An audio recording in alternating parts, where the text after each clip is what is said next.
Hello Katden lovers and Katden followers, abay Alden Richards nagpakita ng suporta sa statement ni Miss Catherine Bernardo. But before that, if you haven't subscribed yet to my YouTube channel, please don't forget to like, share, and subscribe at hit mo na rin ang notification bell for more showbiz updates. Bago tayo of course magpatuloy sa ating updates for today's video, katulad ng lag kong ginagawa, ay nagpapasalamat po muna ako sa inyo of course for always watching and trusting this channel. Salamat po sa inyong panonood.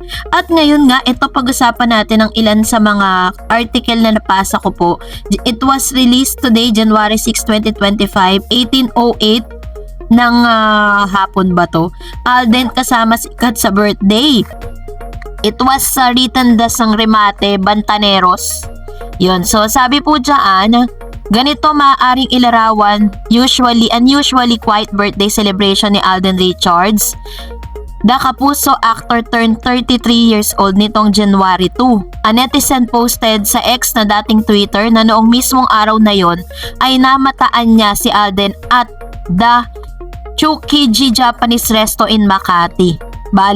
Bali ba ang nasabing resto ang paborito ni Catherine Bernardo na cited din that very same day? Coincidence nga lang ba na nasa favorite resto ni Catherine si Alden? O tinupad lang ni Catherine ang kanyang pangako that she'd find time for Alden's birthday?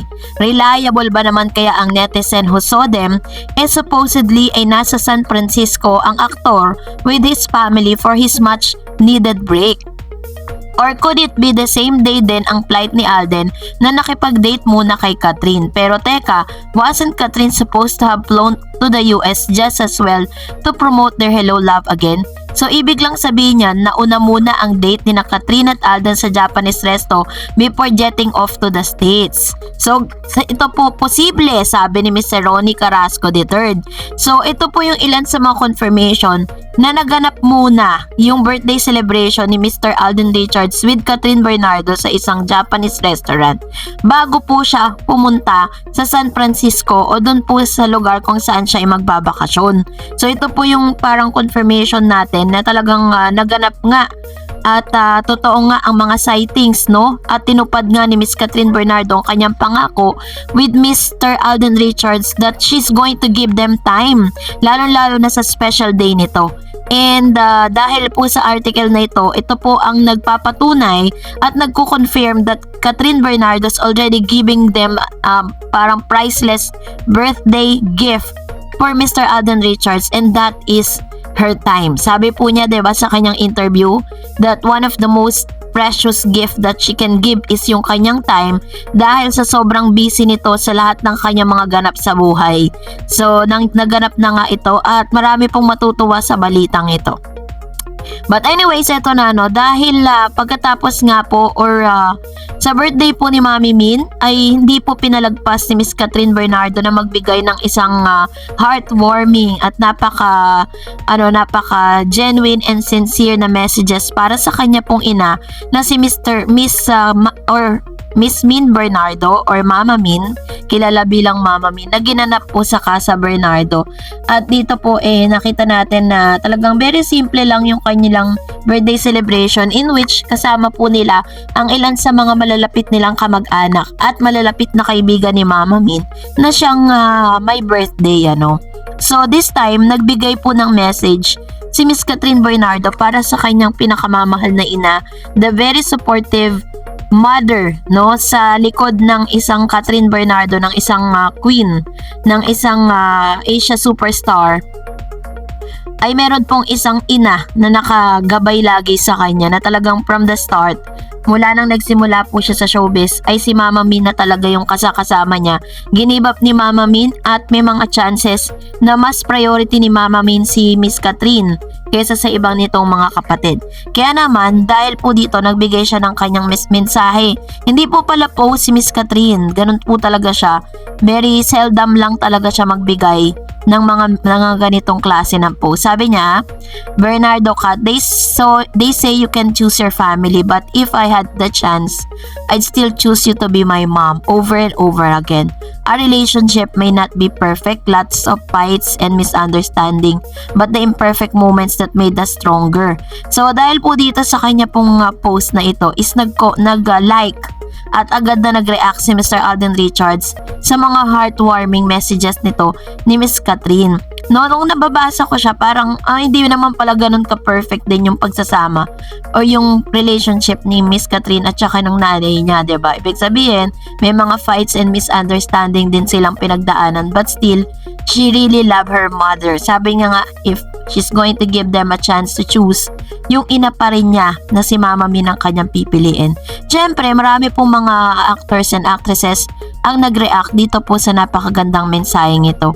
And isa na dito si Mr. Alden Richards. And for that, magbasa naman tayo ng ilan sa mga komento po niya. Sabi ni Miss Rosemary Tambiao, my point of view, Miss Dars, based sa solid Alden na nabasa ko, first time ginawa ni Alden na nag-New Year sila ulit after pandemic dito sa Pinas at first time din na hindi nag-celebrate ng birthday si Alden sa abroad. At kung bakit nauna ang daddy at kapatid niya, I think change plan ni Tisoy yan late 2024 na kaya nahuli sila ni Rai sa kapatid niya. If dahil sikat ang dahilan, ay kilig talaga, love is in the air na talaga. Then January 2 ng gabi, may post si Mami Ten sa IG story nito na may hawak si Alden na ito yung pinaka-timeline niya yun, na cake background gaya ng favorite ng Japanese restaurant ni Kat at na-connect na nag-dinner dito si Alden night of January 2. And of course, mga totoong cut din lang para sa atin, ma-confirm natin na magkasama nga sila. Kung walang photo sila dyan together at private, later on malalaman din yan.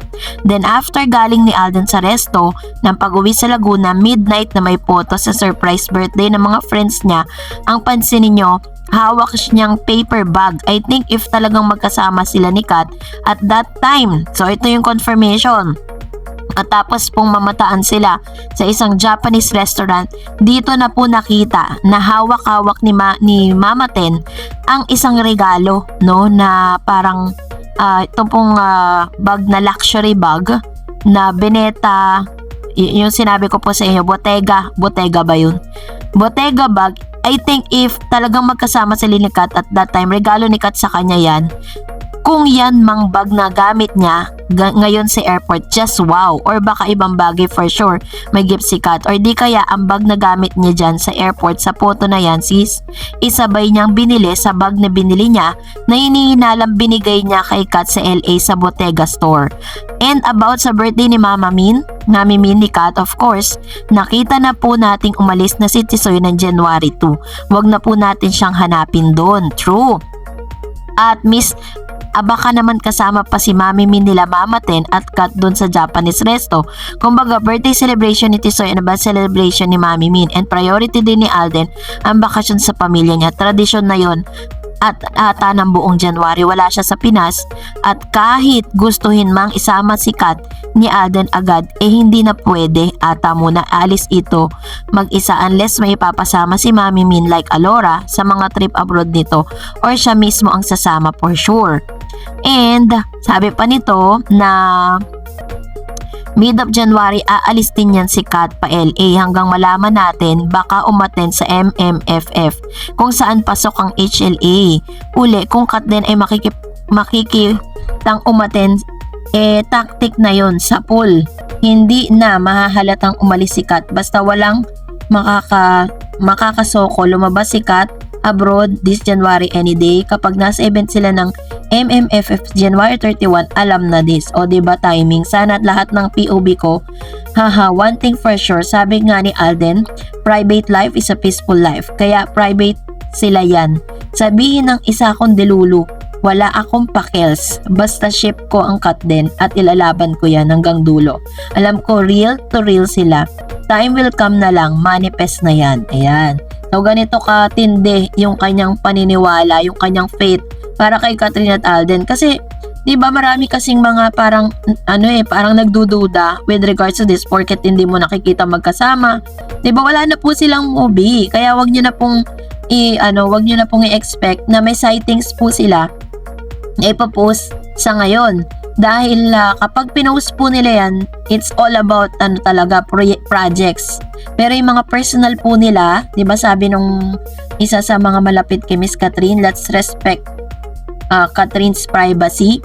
Yung may mga ipinopost siya sa social media, hindi po niya yun hindi po niya responsibilidad sa atin yun, but it's a gift coming from Miss Catherine and Alden. Sabi ni Sir Joel, bakit kailangan lagi makita si Alden sa mga events sa mga Bernardo kahit wala si Alden dyan? Si Alden pa rin ang bet ni Mami Min para kay Kat, at kahit di sila magkasama, nagtatawagan sila for sure. Diba? Totoo naman po yun. So anyways, maraming salamat po sa inyong mga komento. And that's it for today. For more videos and updates, please don't forget to like and subscribe. And please don't forget to follow my Facebook page, Dar Eds TV. God bless everyone!